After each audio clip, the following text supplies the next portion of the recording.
నేను డిగ్రీ అయిపోయిన వెంటనే మా చుట్టాల్లో అబ్బాయి అనేసి పెళ్లి చేశారు మేడం.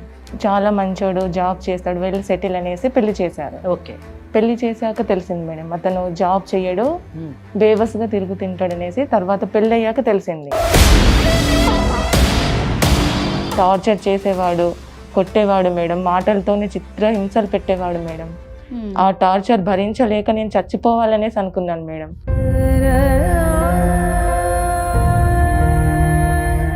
కానీ ఇంకా నా వల్ల కాలేదు మేడం. అదేలే, ఇంకా వద్దు, పెద్దల సమక్షంలో మేము మాట్లాడి విడిపోయాం మేడం.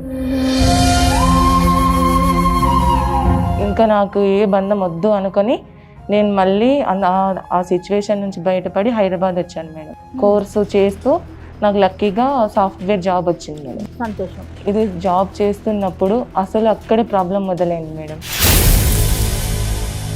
అక్కడే ప్రాబ్లం అయిందమ్మా. నేను జాబ్ చేస్తున్న సమయంలో నాకు పెళ్లి కాలేదు అనుకొని ఒక అబ్బాయి నేను నిన్ను ప్రేమిస్తున్నాను, నేను నిన్ను పెళ్లి చేసుకోవాలనుకుంటున్నాను అనేసి చెప్పాడు మేడం. ఓకే. అతను నాకన్నా 5 years చిన్న మేడం. నీకు పెళ్ళైనా నీ పిల్లల్ని నా పిల్లల్లాగా చూసుకుంటాను. బాగుంది. తర్వాత 1 year హ్యాపీగానే ఉన్నాం మేడం. వాళ్ళ ఇంట్లో వాళ్ళు ఒకరోజు సడన్గా కాల్ చేశారు మేడం. కాల్ చేసి రమ్మన్నారు ఇంటికి. 1 month వరకు ఆయన అడ్రస్ లేదు మేడం. అసలు నా కాల్ లిఫ్ట్ చేసేవాడు కాదు. అసలు నా గురించి అసలు కొంచెం కూడా పట్టించుకోలేదు మేడం. వదిలేసి వెళ్ళిపోయిండు. నా ఫోన్ కూడా ఆన్సర్ చేయలేదు మేడం. ఆఫీస్లో వెళ్ళి బాధపడుతున్నప్పుడు ఏమైంది అనేసి ఇతని గురించి అడిగినప్పుడు వాళ్ళు చెప్పారు మేడం, పెళ్ళి అనేసి మంత్ లీవ్ తీసుకున్నారు అనేసి చెప్పారు మేడం. హలో చెప్పు నవీన్, ఎక్కడున్నా? ఇంట్లో ఉన్నా. ఇప్పుడు నా పరిస్థితి ఏంటి నవీన్? నువ్వు ఇంటికి వెళ్ళిపోతే నేను పెళ్లి పనిలో ఉన్నాను, డిస్టర్బ్ చేయకు సరేనా? పెళ్ళి అంటున్నావేంటి నవీన్? అంటే మరి నీకు నాకు సెట్ అవ్వట్లేదు. నీకు నాకు చాలా ఏజ్ డిఫరెన్స్. యాక్చువల్గా నీకు 35, నేను చిన్నోడిని. అప్పుడు ఏదో నేను చూసి ఏదో అలా డిసైడ్ అయ్యాను, కానీ ఇప్పుడు నాకు వద్దు. సో నీ దారి నువ్వు చూసుకో, ఓకేనా? ఎక్కడున్నావు నవీన్ మీరు? నేను పెళ్లి పనిలో ఉన్నానండి. చెప్పండి, ఎన్ని పెళ్ళిళ్ళు చేసుకుంటారు మీరు? ఫస్ట్ పెళ్లి. నీకు రమ్యకి పెళ్ళయింది, అవునా కదా? చాలు. ఏది ఫేక్? Registration certificate ఫేకా? నీకు ఇప్పుడు పంపించిన సర్టిఫికేట్ కాకుండా మాకు రమ్య కొన్ని ఫోటోలు చూపించింది. ఆ ఫోటోల్లోని రమ్య బంధువులు వాళ్ళ తల్లిదండ్రుల మధ్యన మీకు సాంప్రదాయపరమైనటువంటి పెళ్లి కూడా జరిగింది. దీనికి ఏమంటారు?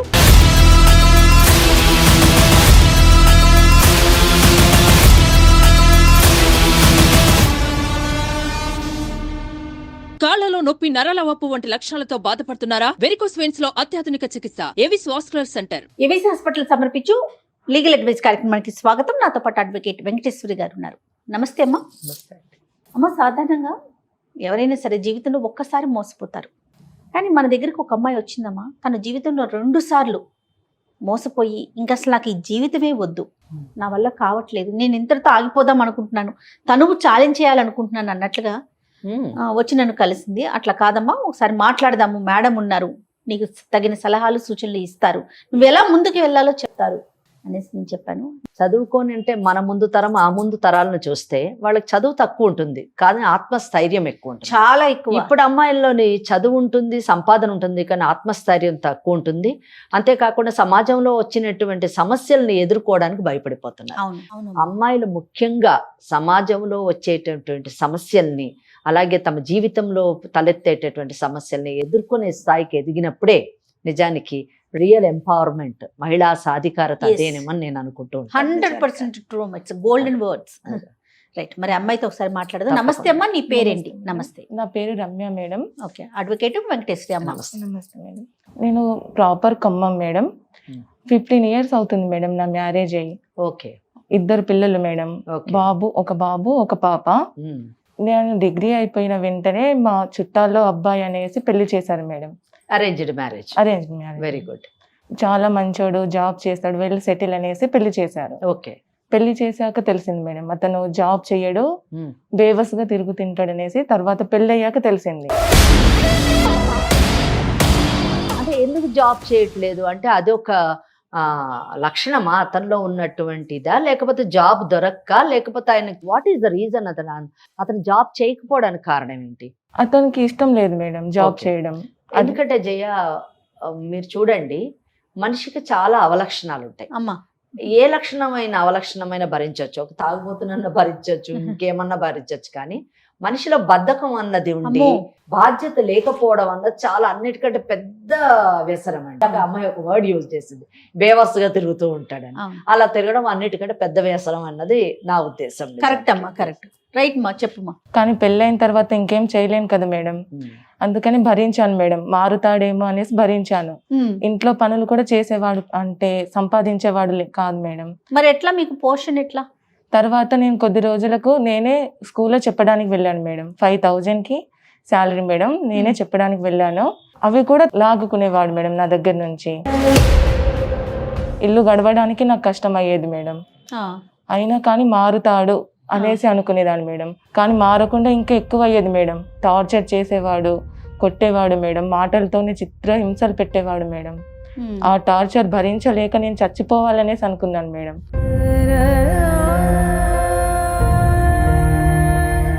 తల్లిదండ్రులు లేరా అండి అతనికి? మీ అత్త మామ లేరా? ఉన్నారు మేడం. మరి వాళ్ళు ఏం చెప్పేవారు కదా? వాళ్ళు ఏం చెప్పేవారు కాదు మేడం. మీరు సపరేట్ గా ఉండేవారు? మేము సపరేట్ ఉండేవాళ్ళం మేడం. వాళ్ళేమి మందలించేవారు కాదు? కాదు మేడం. వాళ్ళకి మీరు చెప్పారా కనీసం? చెప్పాను మేడం. అత్త మామ ఏమనేవారు? మీ ఇష్టం, మీకు మేము ఇచ్చేసాం కదా, మీరు సపరేట్ గా మీరు ఏడవండి లిటరల్లీ అలా చెప్పేవారు మేడం. ఓకే. కానీ తర్వాత అసలు మారకపోగా మళ్ళీ ఎక్కువ చేసేవాడు మేడం. చిత్రహింసలు ఎక్కువ చేసేవాడు. అనుమానం, ఎప్పుడు అనుమానం ఉండేది. అవలక్షణాలు ఉన్నాయి. ఇదంతా తట్టుకునేదాన్ని మేడం, ఎందుకంటే పిల్లలు ఉన్నారు మేడం.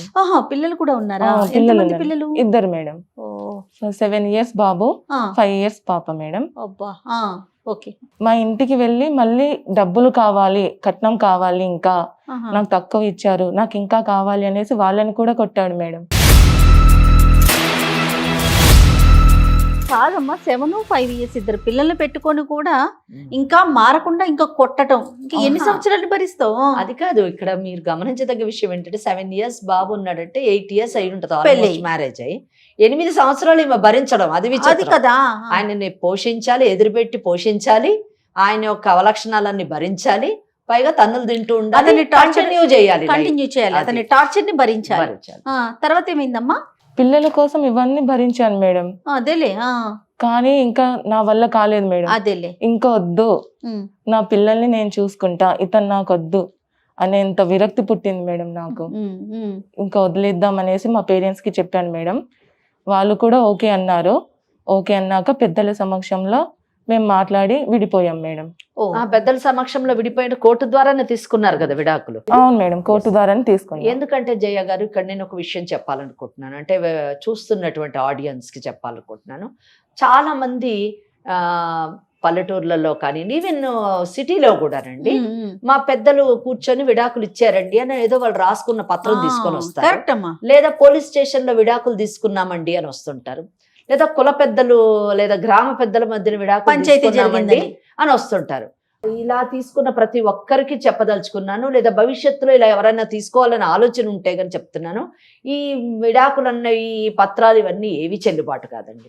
ఒక న్యాయవాదులకి విడాకులు ఇచ్చే అధికారం లేదు, కుల పెద్దలకి విడాకులు ఇచ్చే అధికారం లేదు, లేదా పోలీస్ వ్యవస్థకి విడాకులు ఇచ్చే అధికారం లేదు, లేదా ఇంట్లోని పెద్ద మనుషులు, బంధువులు, ఈళ్ళ తల్లిదండ్రులు, వాళ్ళ తల్లిదండ్రులు విడాకులు ఇచ్చేటటువంటి అధికారం లేదు, లేదా మనలాంటి ఇటువంటి కార్యక్రమాల్లోని విడాకులు ఇచ్చేటటువంటి అధికారం లేదు. కేవలమును న్యాయ వ్యవస్థకు మాత్రమే విడాకులు తీసుకునేటటువంటి ఇచ్చేటటువంటి అధికారం ఉంది. సో అలా తీసుకున్నటువంటి విడాకులు మాత్రమే లీగల్ గా వ్యాలిడ్ డైవర్స్ అంటారు. అప్పుడే ఇంకొక పెళ్లి చేసుకునేటటువంటి అవకాశం ఉంటుంది, కానీ లేకపోతే మాత్రం ఏ చిత్తు పేపర్ కూడా విడాకులుగా కన్సిడర్ చేయబడదు, అది చెల్లుబాటు కాదు. ఇది నేను ఈ అవేర్నెస్ నేను పబ్లిక్ ఇవ్వాలని అనుకుంటున్నాను, అందుకే తప్పకుండా ఇంకా అంతవరకు నయం చట్ట ప్రకారం డివోర్స్ తీసుకున్నారు. సరేనమ్మా, తర్వాత ఏం జరిగింది? తర్వాత మేమిద్దరం విడిపోయాం. పిల్లల్ని ఇంకా చూసుకోవాలి కదా మేడం, ఇంకా నాకు తప్పదు కదా మేడం, వాళ్ళ భవిష్యత్తు బాగుండాలి అనేసి నేను ఇంకా ఏ రిలేషన్ వద్దు, అదే ఇంకా నాకు ఏ బంధం వద్దు అనుకొని నేను మళ్ళీ ఆ సిచ్యువేషన్ నుంచి బయటపడి హైదరాబాద్ వచ్చాను మేడం. హైదరాబాద్ వచ్చి ఎంసీఏ చేశాను మేడం. కోర్సు చేస్తూ నాకు లక్కీగా సాఫ్ట్వేర్ జాబ్ వచ్చింది మేడం. సంతోషం. ఇది జాబ్ చేస్తున్నప్పుడు అసలు అక్కడే ప్రాబ్లం మొదలైంది మేడం. అక్కడేం ప్రాబ్లం అయిందమ్మా? నేను జాబ్ చేస్తున్న సమయంలో నాకు పెళ్లి కాలేదు అనుకుని ఒక అబ్బాయి నేను నిన్ను ప్రేమిస్తున్నాను, నేను నిన్ను పెళ్లి చేసుకోవాలనుకుంటున్నాను అనేసి చెప్పాడు మేడం. ఓకే. అతను నాకన్నా 5 years చిన్న మేడం. నీకు పెళ్ళయింది, ఇట్లా 2 పిల్లలు ఉన్నారన్న విషయం చెప్పావా? తెలియదు మేడం, ఫస్ట్ అతనికి తెలీదు. తెలియకుండానే నన్ను ఇష్టపడ్డాడు. ప్రేమిస్తున్నా అనేసి చెప్పిండు మేడం. అతను ఇష్టపడ్డాను అనేసి చెప్పిన తర్వాత నేను వద్దు, నాకు పెళ్ళయింది, 2 పిల్లలు ఉన్నారు అనేసి నేను చెప్పాను మేడం. Very good. చెప్పాక ఒక 10 days నాకు కనిపించలేదు మేడం, మాట్లాడలేదు. 10 days నాకు కనిపించలేదు. తర్వాత మళ్ళీ ఒక రోజు వచ్చి నీకు పెళ్ళైనా నీ పిల్లల్ని నా పిల్లల్లాగా చూసుకుంటాను, నేను నిన్ను హ్యాపీగా చూసుకుంటాను, నువ్వు ఇప్పుడు ఎలాగో మీ హస్బెండ్తో కలిసి లేవు కదా, నేను నిన్ను చూసుకుంటాను హ్యాపీగా అనేసి అన్నాడు మేడం. బాగుంది. నా పిల్లల స్కూల్లో కూడా ఫాదర్ సిగ్నేచర్ కూడా ఇతందే ఉంది మేడం. హ్యాపీగా చూసుకునేవాడు మా పిల్లల్ని. పెళ్లి చేసుకున్నారా? పెళ్లి చేసుకున్నాం మేడం. ఇటు మీ సైడ్ అటు వాళ్ళ సైడ్ ఇద్దరికి తెలిసే చేసుకున్నారమ్మా? లేదు మేడం, లేదా? వాళ్ళ సైడ్ తెలియదు, వాళ్ళ పేరెంట్స్ కి తెలియదు మేడం. మా పేరెంట్స్ కి తెలుసు, ఆయన మా చుట్టాలకు తెలుసు మేడం, వాళ్ళ పేరెంట్స్ కి తెలియదు. వాళ్ళ తరపున అసలు ఎవరికి, బంధువులు ఎవరికి తెలీదా? తెలియదు మేడం. ఎందుకు తెలియదు? చెప్పలేదు అతను? చెప్పలేదు మేడం. ఎందుకు Time- చెప్పలేదు? ఇప్పుడు నేను చిన్నవాడిని కదా, నాకు టైం ఉంది, నేను తర్వాత చెప్తాను, నేను ఒప్పిస్తాను అనేసి అన్నాడు మేడం. కానీ మీరు ఒప్పించిన తర్వాత చేసుకోమని చెప్పాలి కదా మీ నేను సేఫ్టీ చెప్పాను గురించి. మేడం, నేను చెప్పాను అయినా కానీ ఎందుకంటే వినలేదు మేడం. పెద్దవాళ్ళకి తెలియకుండా పెళ్లి చేసుకుంటే మీకు ఏ పార్టీ భద్రత ఉంటుంది చెప్పండి అవును మేడం. కదా. రేపటి రోజున ఏదన్నా ప్రాబ్లం వస్తే ఎవరిని అడుగుతారు మీరు? మీరు నేను ఆ కండిషన్ చెప్పాను పెట్టాల్సింది తల్లిదండ్రులకు చెప్పు, వాళ్ళ సమక్షంలోనే పెళ్లి చేసుకోనన్ను అని చెప్పాలి. మరి మ్యారేజ్ రిజిస్టర్ చేసుకున్నారా? చేసుకున్నాను మేడం. ఓకే. సర్టిఫికేట్ కూడా ఉంది మేడం మరి. Super. Okay, very good. Very good అమ్మా. తర్వాత పిల్లల్ని నన్ను హ్యాపీగా చూసుకునేవాడు మేడం. తర్వాత ఒక్క రోజు సడన్ గా వాళ్ళ పేరెంట్స్ కాల్ చేశారు మేడం. ఎన్ని రోజులు కలిసి ఉన్నారు మీరు? 1 year మేడం. అతనికి మీకేం పిల్లలు లేరు? లేరు మేడం. ఓకే, ఎందుకంటే నా పిల్లల్నే అతని పిల్లల్లాగా చూసుకుంటా అనేసి వెరీ గుడ్. అన్నాడు అది ముందే చెప్పాడు, మిమ్మల్ని ఇంప్రెస్ చేయడానికి చెప్పిన మాటలు అవి మొదట అవును మేడం. కదా. అవును మేడం. Right. ఎందుకంటే పిల్లల్ని ఎరవేస్తేనే మీరు వస్తారు కదా. రైట్. తర్వాత 1 year హ్యాపీగానే ఉన్నాం మేడం. వాళ్ళ ఇంట్లో వాళ్ళు ఒక రోజు సడన్ గా కాల్ చేశారు మేడం. కాల్ చేసి రమ్మన్నారు ఇంటికి. నిన్న లేదు మేడం, ఆయన్ని. ఈమె ఎవరో తెలియదు, ఈమె ఉన్నదని తెలియదు కదా వాళ్ళకి. చెప్తే ఇద్దరిని రమ్మన్నారా అని ఒక కాదు. హ్యాపీనెస్ లో అదే. అడుగుతాను నేను. లేదు మేడం, ఆయన్ని రమ్మన్నారు, ఆయన వెళ్ళాడు మేడం. వెళ్ళాక ఒక 1 month వరకు ఆయన అడ్రస్ లేదు మేడం. అసలు నా కాల్ లిఫ్ట్ చేసేవాడు కాదు. అసలు నా గురించి అసలు కొంచెం కూడా పట్టించుకోలేదు మేడం. వదిలేసి వెళ్ళిపోయిండు. ఓకే. కొద్ది రోజుల తర్వాత నేను వెళ్ళి ఆఫీస్లో వెళ్ళి బాధపడుతున్నప్పుడు ఏమైంది అనేసి ఇతని గురించి అడిగినప్పుడు వాళ్ళు చెప్పారు మేడం, పెళ్ళి అనేసి 1 month లీవ్ తీసుకున్నారు అనేసి చెప్పారు మేడం. వాళ్ళు ఇచ్చారు. అంటే ఇప్పుడు తిని చెప్పేదాని ప్రకారం అమ్మా అతను ప్లాంట్ గానే వెళ్ళాడు. ప్లాన్ ఏముంది, వాళ్ళ ఇంట్లో పెళ్లి కుదిరింది, పెళ్లికి వెళ్ళాడు. ఆయనకు అన్ని తెలుసు, ఈమెకు తెలియదు, ఈమెను ఫూల్ చేశాడు అంతే. ఇప్పుడు సింపుల్ థింగ్ అండి, అమ్మాయిలు ఎదుట వాళ్ళు మాట్లాడే విధానం బట్టి వాళ్ళు నమ్మిస్తున్నారా, మోసం చేస్తున్నారా, లేదా వీళ్ళు నమ్మకస్తులా కాదా అని తెలుసుకునేటటువంటి మెచ్యూరిటీ లెవెల్స్ కూడా వాళ్ళకి రావాలి. ఎందుకంటే ఇక్కడ మీరే చూడండి, కేసు ప్రజెంట్ చేసేటప్పుడు నాకు అర్థమైపోయింది నిజం చెప్పాలంటే. అందుకే నేను ఇందాక అన్నాను, పిల్లల్ని ఎర చూపిస్తేనే కానీ నువ్వు పడవు కదమ్మా అని అన్నాను. మరి దానికి కారణం ఏంటంటే ఆ అబ్బాయి ఏమో చదువుకున్నవాడు, సాఫ్ట్వేర్ ఉద్యోగం చేస్తున్నవాడు, తినకంటే 5 సంవత్సరాలు చిన్నవాడు, ఒక కుటుంబం ఉంది, పెళ్లి చేసేటటువంటి అవకాశం ఉంది, పెళ్లి కుదిరేటటువంటి అవకాశం ఉంది. ఇటువంటి పరిస్థితుల్లో 2 పిల్లలు ఉన్నటువంటి ఒక మహిళని పెళ్లి చేసుకోవాల్సిన అవసరం ఇతనికి లేదు. ఫస్ట్ బిగినింగ్ లో కూడా ఈమె పరిచయం అయినప్పుడు ఈమెకు పెళ్ళైన విషయం తెలియదు అని చెప్పేసి ఈమె అనుకుంది, కానీ ఆయనకు అన్ని తెలుసు. అంతే, పెళ్ళయింది తెలుసు, పిల్లలు ఉన్నారని తెలుసు, అన్ని తెలుసు. ఓన్లీ ట్రాప్ చేయాలనుకున్నాడు, చేశాడు. అంటే ఉట్టిగా పెళ్లి చేసుకుంటాను ఇలా అని చెప్తే పడిపోయే రకం కాదు అని లొంగే రకం కాదు అని తెలుసుకొని పెళ్లి అనేటటువంటి ఒక సెంటిమెంట్ తో కట్టి ఆమెని ఫూల్ని చేయాలనుకున్నాడు. నీ పిల్లల్ని నేను చూసుకుంటానని మళ్ళీ ఒక పెద్ద ఇది చేయడం. సో ఇక్కడ చూసారా 2 కేసుల్లో కూడా అంటే మొదట ఉన్నటువంటి భర్త వాడు ఇర్రెస్పాన్సిబుల్, వీడు ఇంకా ఇర్రెస్పాన్సిబుల్. అది అందుకే నేను చెప్పానమ్మా, జీవితంలో 2 సార్లు ఓడిపోయింది, మోసపోయింది. రైట్. తర్వాత ఏమైందమ్మా? నెక్స్ట్ తెలిసినప్పుడు నేను వెళ్ళాను మేడం వాళ్ళ ఇంటికి. వాళ్ళ ఇంటికి వెళ్ళావా? అవును. అక్కడికి వెళ్ళేసరికి వాళ్ళందరూ చుట్టాలు పెళ్లి పనులు అంతా మొదలు పెట్టారు మేడం. నేను వెళ్ళేసరికి ఎవరు అనేసి నన్ను అడుగుతున్నారు. ఆయన ఫ్రెండ్ అని చెప్పాడు మేడం. నన్ను పక్కకు తీసుకెళ్ళి నువ్వు అంటే నాకు ఇష్టం లేదు, నేను నిన్ను వదిలేస్తున్నా, నువ్వు ఇక్కడ నుంచి వెళ్ళిపో అనేసి అన్నాడు మేడం. ఎందుకు ఇష్టం లేదంటే మరి సంవత్సరం పాటు కలిసి ఉన్నాడు కదా. అదే మేడం, నేను నీ పిల్లల్ని చూసుకోలేను, నిన్ను చూసుకోలేను, నాకు మంచి సంబంధం వచ్చింది, నేను తననే చేసుకుంటాను, నువ్వు ఇక్కడ నుంచి వెళ్ళిపో అనేసి అన్నాడు మేడం. నిలకడ లేని వ్యక్తిత్వం అంతే. ఈ రోజు నువ్వు నచ్చుతావు, రేపు ఇంకోళ్ళు నచ్చుతారు, ఎల్లుండి ఇంకోళ్ళు నచ్చుతారు. సో 1 సంవత్సరం క్రితం ఈమె నచ్చింది, ఈమెతో అవసరం తెచ్చుకున్నాడు, ఈ రోజు మంచి సంబంధం వచ్చింది, ఈ అమ్మాయిని చేసుకున్నాడు. ఒకవేళ ఇంతకంటే ఇంకో మంచి సంబంధం వస్తే ఆ అమ్మాయి దగ్గర కూడా వెళ్ళేటటువంటి అవకాశం ఉంది. సో నిలకడ లేనటువంటి వ్యక్తిత్వంతో ఉన్నటువంటి వ్యక్తిని ఈమె నమ్మడం ఈమెకు దురదృష్టం. నేను ఇంకా వచ్చేసాను మేడం అక్కడి నుంచి. వాళ్ళ తరపున పేరెంట్స్ తో గానీ వాళ్ళ బంధువులతో గానీ ఎవరైనా మాట్లాడేవా నువ్వు? లేదు మేడం, నాకు ఇంకా ఏం చేయాలో అర్థం కాలేదు మేడం. ఎందుకంటే నేను ఫస్ట్ మోసపోయి ఉన్నాను.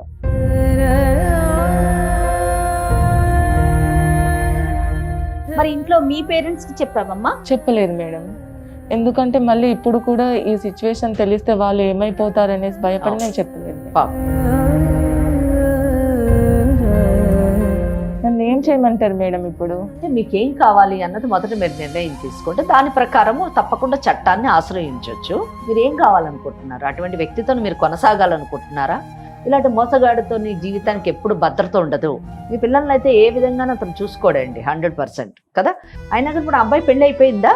కాలేదు మేడం, ఇంకా పెళ్లి పనులు అవుతూ ఉన్నాయి. ఓకే, మరి మీకేం కావాలనుకుంటున్నారు? నాకు ఆయన కావాలి మేడం.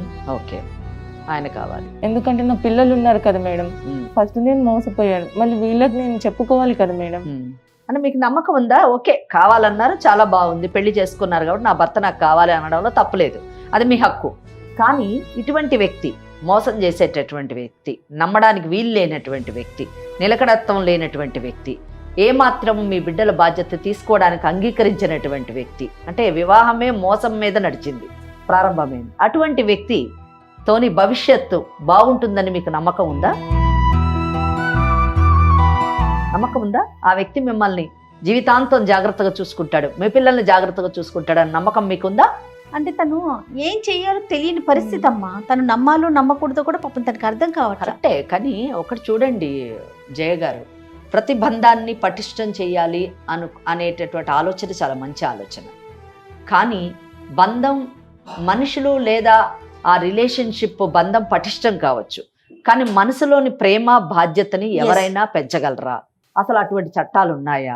అటువంటి యంత్రాలు ఏమన్నా ఉన్నాయా అన్నది మనం ఆలోచించదగినది. కరెక్ట్. ఎందుకంటే ఈ కేసులోని దురదృష్టకరం ఏంటంటే, అంటే ప్రతి కేసులో కూడా నిర్లక్ష్యం చేసేటటువంటి ప్రతి భర్త కానివ్వండి, భార్య కానివ్వండి, బాధ్యతారాహిత్యంగా ప్రవర్తించడాన్ని సరిదిద్దడానికి కౌన్సిలింగ్ కానివ్వండి, లేదా నయానో భయానో చట్టం ద్వారానో మనం సరిదిద్దుతూ ఉంటాం. కానీ మనిషి పట్ల మనిషికి బాధ్యత కానివ్వండి, మనిషి పట్ల మనిషికి ప్రేమాపేక్షలు పెంచడం కానివ్వండి జరుగుతాయా అన్నది ఆలోచించినప్పుడు అది చాలా రేరెస్ట్ కేసు అనే చెప్పాలి. కానీ 100% జరుగుతుంది అని చెప్పడానికి లేదు. నేను ఇక్కడ ఈ కేసులో ఎందుకు ఇంత డిఫరెంట్గా అంటే, సాధారణంగా ఎప్పుడైనా ఎవరైనా కలపాలి అంటే ఫస్ట్ నేనే కలపాలి అని అంటాను. కానీ ఈ కేసులో చూసారా, ఇక్కడ పెళ్లి ఒక మోసం అండి. పెళ్లి ఇష్టంతో చేసుకున్నది కాదు. ఈ అమ్మాయి ఫ్రెష్ కేసు అయితే ప్రేమించాడు, వెనకబడ్డాడు, పెళ్లి చేసుకున్నాడు అంటే ఒక అర్థం ఉంది. పెళ్ళయి 2 పిల్లలు ఉన్నటువంటి తల్లిని, తనకంటే 5 ఏళ్ళు పెద్దామని ప్రేమించాడు, పెళ్లి చేసుకున్నాడు అంటే అది ఏ విధాన నమ్మశక్యం కానటువంటి విషయం. అది కేవలం మోసం మాత్రమే, అవసరం తీర్చుకోవడానికి చేసిన చర్య మాత్రమే.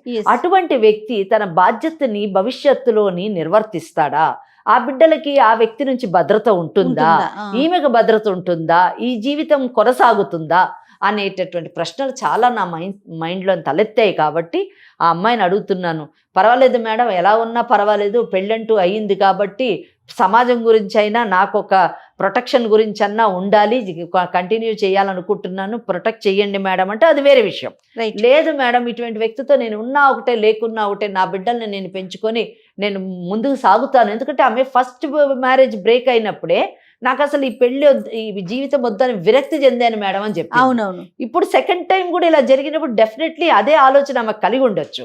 కానీ ఆ ఆలోచనకి సొల్యూషన్ నేను ఏదో సూసైడ్ లేదా అవి కాదు, కానీ ఒక పట్టుదల రావాలి. సమాజంలోనే నేను బ్రతకగలను, నా బిడ్డల్ని పెంచుకోగలను, ఇటువంటి మోసపూరితమైన వ్యక్తులతో భవిష్యత్తు ఏంటి, అంధకారం మాత్రమే అనే ఆలోచన కూడా మహిళల్లో రావాలండి, అమ్మాయి. సో ఆ ఆలోచనలో ఉందా, లేదు ఇతనితోనే కొనసాగుతుందా అనేటటువంటి దాంట్లో క్లారిటీ ఉంటే ఏ విధంగా అతన్ని మనం వెనక్కి తీసుకురావచ్చు చట్టం ద్వారా అన్నది నేను చెప్తాను. ఏమ్మా ఏంటి?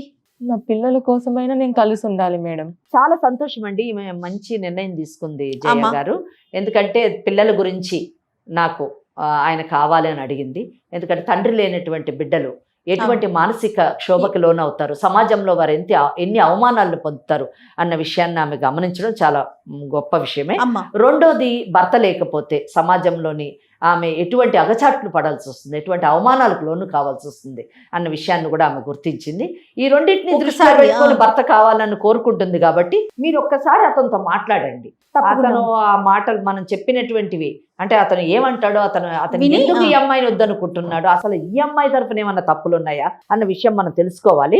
తప్పకుండా మరొకసారి కాల్ చేద్దామమ్మా. Okay madam. ఓకే. హలో చెప్పు నవీన్, ఎక్కడున్నావు? ఇంట్లో ఉన్నా. ఇప్పుడు నా పరిస్థితి ఏంటి నవీన్? నువ్వు ఇంటికి వెళ్ళిపోతే నేను పెళ్లి పనిలో ఉన్నాను, డిస్టర్బ్ చేయకు సరేనా? పెళ్లి అంటున్నావేంటి నవీన్? అంతే మరి, నీకు నాకు సెట్ అవ్వట్లేదు. ఎందుకు? ముందు చెప్పావు కదా నువ్వు, నాకు మాట కూడా ఇచ్చావు కదా నువ్వు, నన్ను బాగా చూసుకుంటా అని. అవును, అప్పుడెప్పుడు అన్నాను, అది అనుకున్నాను, బట్ కుదరట్లేదు. నీకు నాకు కుదరట్లేదు. అది అప్పుడు తెలియదా నీకు? నీకు నాకు చాలా ఏజ్ డిఫరెన్స్. యాక్చువల్ గా నీకు 35, నేను చిన్నోడిని. నేను నీకు ముందే చెప్పాను కదా నవీన్. అప్పుడు ఏదో నేను అలా డిసైడ్ అయ్యాను, కానీ ఇప్పుడు నాకు వద్దు. ఇప్పుడు నన్ను ఏం చేయమంటావు? నీకు ఆల్రెడీ 2 పిల్లలు ఉన్నారు, అది అయిపోయింది. కానీ ఇప్పుడు నాకు వద్దు, నీ దారి నువ్వు చూసుకో, ఓకేనా? నాకు పెళ్ళయిందని తెలుసు, నాకు 2 పిల్లలు ఉన్నారని కూడా నీకు తెలుసు. నేను ముందే చెప్పాను, మాకు పెళ్లి కూడా లీగల్ గానే అయింది కదా, మళ్ళీ ఇప్పుడు ఎందుకు నన్ను వద్దంటున్నావు? ఇప్పుడు ఏం చేద్దాం? నేను సుమన్ టీవీకి వచ్చాను మేడం, నాకు ఏదో ఒకటి చెప్పండి మేడం, నాకైతే కావాలి మేడం అతను. ఏం పేరు అన్నావమ్మా? నవీన్. నమస్తే అమ్మా నవీన్. ఎవరు మీరు? అమ్మా నా పేరు జయ, ఇది సుమన్ టీవీ లీగల్ అడ్వైజ్ అనే ప్రోగ్రామ్ నుంచి నేను మాట్లాడుతూ ఉన్నాను. నాతో పాటు అడ్వకేట్ వెంకటేశ్వరి గారు ఉన్నారు. ఓకే, రమ్య మా స్టూడియోకి వచ్చింది తనకి న్యాయం చేయాలని, ఆ విషయంగా నీకు కాల్ చేశామమ్మా. నవీన్, నువ్వు ఒక 5 నిమిషాలు టైం ఇస్తే ఒక్కసారి నీతో మాట్లాడతాం. ఏం న్యాయం చేస్తారండి? ఏం న్యాయం చేస్తాము, ఏం అన్యాయం జరిగిందో మాట్లాడదాం, సరేనా? నువ్వు కొంచెం ఓపిక్గా వినగలిగితే, స్టార్టింగ్ లోనే నువ్వు ఏం న్యాయం చేస్తావని అడిగితే నువ్వు చాలా న్యాయం చేసావు కదా, ఆ న్యాయం గురించి ఒకసారి మాట్లాడదాం. ఎక్కడున్నావు నవీన్ మీరు? మీకు పెళ్ళయిందా? నేను పెళ్లి పనిలో ఉన్నానండి, చెప్పండి. ఎన్ని పెళ్లిళ్ళు చేసుకుంటారు మీరు? ఫస్ట్ పెళ్లి. ఫస్ట్ పెళ్ళా? ఇదే నీ మొదటి పెళ్లి అంతే? అవును మేడం. అవునా? మరి రమ్య అని ఆ అమ్మాయితో పెళ్లి చేసుకున్నావని, 1 సంవత్సరం పాటు కాపురం చేసావని, రిజిస్టర్ ఆఫీసులో కూడా రిజిస్టర్ అయ్యిందని ఆ పేపర్లు కూడా చూసామమ్మా. అది నువ్వు కాదా అయితే? ఇది నీది వాట్సాప్ నెంబరే కదా, దీనికి మా టీం పంపిస్తారు. ఒక్కసారి ఆ ప్రూఫ్ ఏంటో నువ్వు చూద్దు గానీ. నాతో పాటు అడ్వకేట్ వెంకటేశ్వరి గారు ఉన్నారు, ఒక్కసారి మాట్లాడమ్మా. నవీన్, మీరు ప్రూఫ్ అడిగారు కదా, మీకు రమ్య అన్న అమ్మాయి తెలుసా? తెలుసు మేడం. ఎలా పరిచయము? తను నాకు ఆఫీస్ కొలీగ్. ఆఫీస్లో పరిచయం. ఎంతకాలం నుంచి పరిచయము? 2 years మేడం. 2 years. ఆ అమ్మాయికి పిల్లలు ఉన్నారా? ఉన్నారు మేడం. ఉన్నారు, 2 పిల్లలు ఉన్నారు. వాళ్ళు మీకు పుట్టారా? లేదు మేడం. ఎవరికి పుట్టారు? ఏమో తెలియదు. అంటే ఆమె భర్తకు పుట్టారా లేకపోతే మీకు తెలియదా? నాకు తెలియదు మేడం. మీకు తెలియదు. సరే, పిల్లలు ఉన్నారు. ఓకే, మీకు తెలియదు. సరే, ఒక్కటి మాత్రం మీకు తెలుసు అనుకుంటున్నాను, మీకు రమ్యకి పెళ్ళయింది, అవునా కదా? కాదు, ఫేక్ మేడం అది. ఏది ఫేక్? Registration certificate ఫేకా? అమ్మ ఒక్క నిమిషం, మన వాళ్ళని అడుగుతాను. అమ్మ సర్టిఫికేట్ పంపించారా? గని పంపించారా? రైట్, ఒకసారి చూసుకోమనండి అమ్మ. మీకు వచ్చినటువంటి ఇప్పుడు వాట్సాప్లో పంపించాము ఆ మ్యారేజ్ రిజిస్ట్రేషన్ సర్టిఫికేట్లో మీకు రమ్యకి పెళ్ళైనట్టుగా ఉంది. మీకు ఇప్పుడు పంపించిన సర్టిఫికేట్ కాకుండా మాకు రమ్య కొన్ని ఫోటోలు చూపించింది. ఆ ఫోటోల్లోని రమ్య బంధువులు వాళ్ళ తల్లిదండ్రుల మధ్యన మీకు సాంప్రదాయపరమైనటువంటి పెళ్లి కూడా జరిగింది. దీనికి ఏమంటారు? అవును మేడం. మరి ఇది సీక్రెట్ మ్యారేజ్ ఎలాగైంది? మీకు వినండి, మీకు సాంప్రదాయమైన వివాహం జరిగింది, అలాగే మీరు సంవత్సరం నుంచి వైవాహిక జీవితాన్ని గడుపుతున్నారు. నేను ముందు అడిగిన ప్రశ్నలన్నిట్లోని అంటే ఆమె వయసు చిన్నది అన్నది మీకు తెలుసు, ఆమెకు ముందు పెళ్ళయింది అన్న విషయము తెలుసు, ఆమెకి 2 పిల్లలు ఉన్నారు అన్న విషయము తెలుసు, మీరిద్దరూ 22 ఏళ్ల నుంచి పరిచయస్తులు అన్న విషయము తెలిసింది, మీకు పెళ్ళయి ఈమెతోని పెళ్ళయి 1 year అయింది అని తెలిసింది. సో నేను చేసిన క్రాస్ ఎగ్జామినేషన్లో మొత్తం వాస్తవాలు బయటకు వచ్చాయి. ఆ అమ్మాయి మాకేం చెప్పింది అవన్నీ మీ చేత నేను చెప్పించాను. ఇటువంటి పరిస్థితుల్లోని మీరు ఒక సాఫ్ట్వేర్ కంపెనీలో పనిచేస్తున్నారు కదా, అవునా కదా? అవును మేడం. ఏం చదువుకున్నారు? MBA చేశారు. సరే, ఒకటి చెప్పండి నవీన్, మనకి ఒక చట్టం ఉంది, తెలుసా మీకు ఆ సంగతి? తెలియదు. చట్టం అసలు దేశానికి చట్టం ఉందన్న తెలియదా? తెలుసు మేడం. తెలుసు కదా, దాన్ని గౌరవిస్తారా మీరు? గౌరవిస్తాను. సో మనకున్నటువంటి చట్టం ప్రకారము ఒక పెళ్లి అయిన తర్వాత ఆ పెళ్లి రద్దు కాకుండా ఆ భార్య బ్రతికుండగా ఇంకొక వివాహం చేసుకోకూడదు. అలా చేసుకున్నటువంటి వ్యక్తికి 8 నుంచి 10 ఏళ్ల మటుకు శిక్ష పడుతుంది. అది ఫస్ట్ థింగ్. కనుక మీరు మీ రమ్యతోని చేసుకున్నటువంటి వివాహం ఇంకా పరిగణలో ఉండగా ఇంకొక వివాహం చేసుకొని ఒక క్రిమినల్ కేసులో పడి మీ ఉద్యోగాన్ని పోగొట్టుకొని మీ యొక్క జీవితాన్ని పోగొట్టుకోవాలనేటటువంటి నిర్ణయం తీసుకుంటారా, లేదా చేసుకున్నటువంటి వివాహాన్ని గౌరవించి రమ్యతోని మీ యొక్క వైవాహిక జీవితాన్ని గడుపుతారా అన్న నిర్ణయం మీరు తీసుకోవాలి. ఇది ఫస్ట్ థింగ్. రెండోది, రమ్య చట్టం కంప్లీట్గా ఆమెకు సపోర్టివ్గా ఉంది ఈ కేసులో. ఎందుకంటే ఆమె ఈరోజు మీరు పెడుతున్నటువంటి మానసిక శోభకి లోనయ్యి ఆమె మీ పైన గృహహింసా చట్టాన్ని ఇన్వోక్ చేసి సెక్షన్ 12 ఆఫ్ DVC యాక్ట్ ప్రకారము 12 నుంచి ఆమె మీ ఇంటికి అంటే మీ అమ్మ నాన్న అంటే వాళ్ళ అత్తగారు మామగారు ఉన్నటువంటి ఇంటికి వచ్చి ఆమె రెసిడెన్షియల్ ఆర్డర్ తీసుకొని వచ్చి ఆ ఇంట్లో ఉండొచ్చు. రెండోది, ఒకవేళ మీరు ఆమెను కొట్టి తిట్టి బయటకు పంపిస్తాము అనేటటువంటి ఆలోచన వెంటనే వస్తే అది కూడా రావడానికి వీలు లేదు అని చెప్పడానికి ఆమె ప్రొటెక్షన్ ఆర్డర్ తీసుకోవచ్చు. మూడవది, ఆమె మేము తిండి పెట్టము, ఆమె తిండి లేకపోతే ఇంకేం చేస్తుంది, ఇంట్లోంచి బయటకు వెళ్ళిపోతుంది అనే ఆలోచనలో కానీ మీరుంటే అది కూడా జరగదు అని చెప్పడానికి ఆమె భరణాన్ని క్లెయిమ్ చేయొచ్చు. ఇంకా ముందుకు ఇంకొక అడుగు ముందుకేసి ఆమె యొక్క పరువు తీస్తాము, ఆమెను మెడబెట్టి బయటకు గెంటుతాము, 10 మందిలో ఆమెను అవమానిస్తాము, లేదా వాళ్ళ తల్లిదండ్రులను అటాక్ చేస్తాము అనేటువంటి పిచ్చి ఆలోచనలు కానీ ఏమన్నా చేస్తే దానికి గాను ఆమె మీ దగ్గర నుంచి డ్యామేజెస్ క్లెయిమ్ చేయొచ్చు. ఇలాగా ఇన్ని విధాల ఇన్ని కేసులు మిమ్మల్ని చుట్టుముట్టితే ఎటు చూసినా కానీ మీకు కానీ మీ తల్లిదండ్రులకు కానీ అన్నదమ్ములకు కానీ అక్కచెల్లులకు కానీ ఎవరన్నా కానివ్వండి అసలు ఇక భవిష్యత్ అంటూ ఉండదు.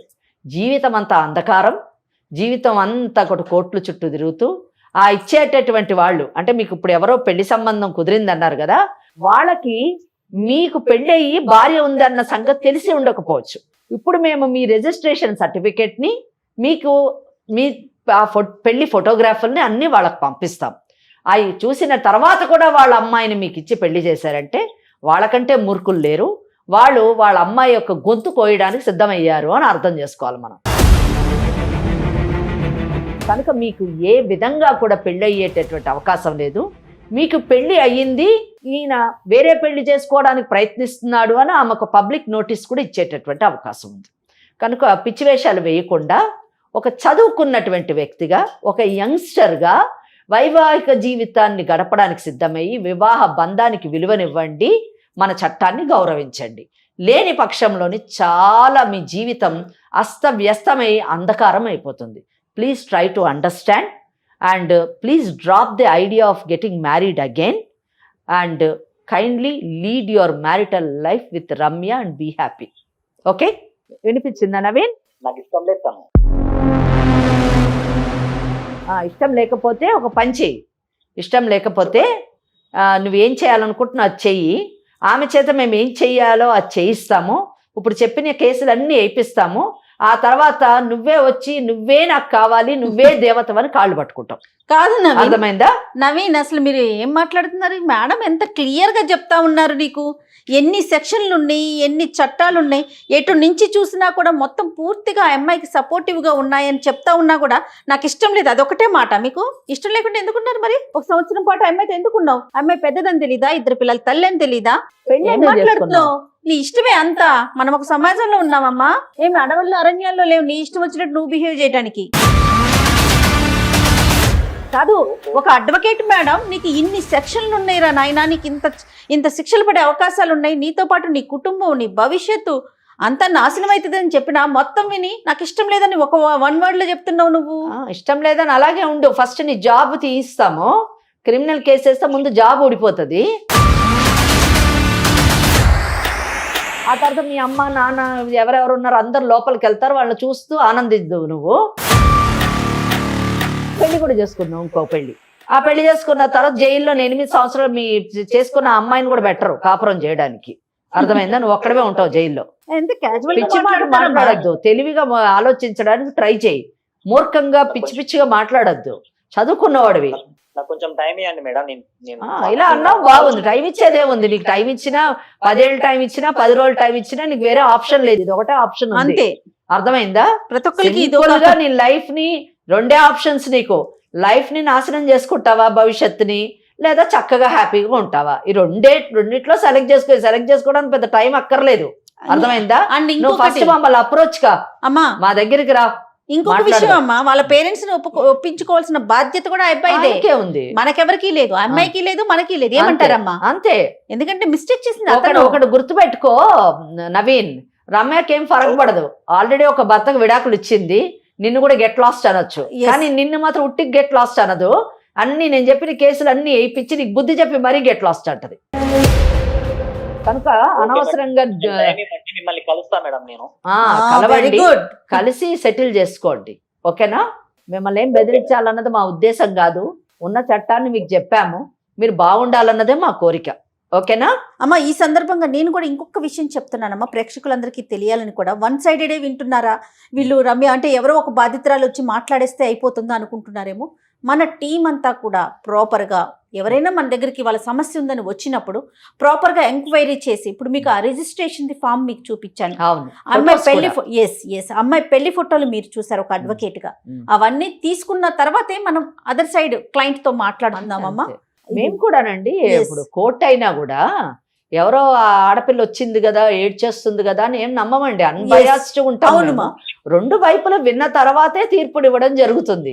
ఇక్కడ నేను కూడా చాలా సందర్భాల్లో చెప్పాను, అమ్మాయి వచ్చి చెప్పింది కదా అని మనం ఏం నమ్మొద్దండి, అవతల వాళ్ళతో మాట్లాడదామని చెప్పాము.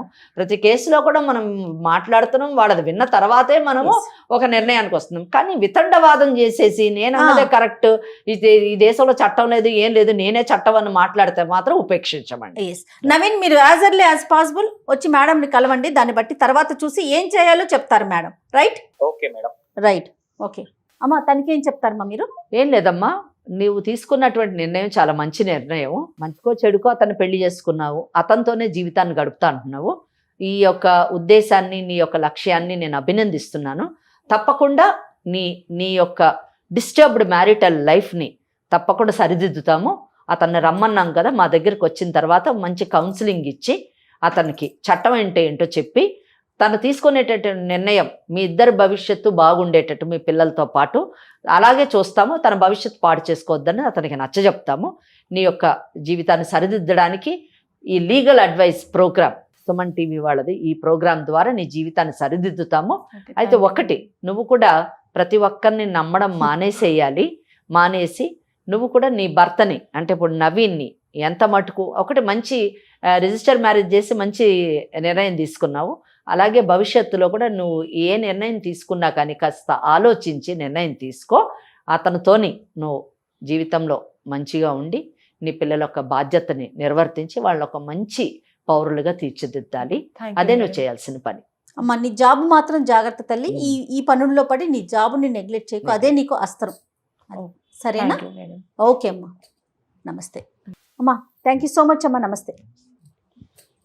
కాళ్లలో నొప్పి, నరాల వాపు వంటి లక్షణాలతో బాధపడుతున్నారా? వెరికోస్ వెయిన్స్ లో అత్యాధునిక చికిత్స ఏవిస్ వాస్కులర్ సెంటర్.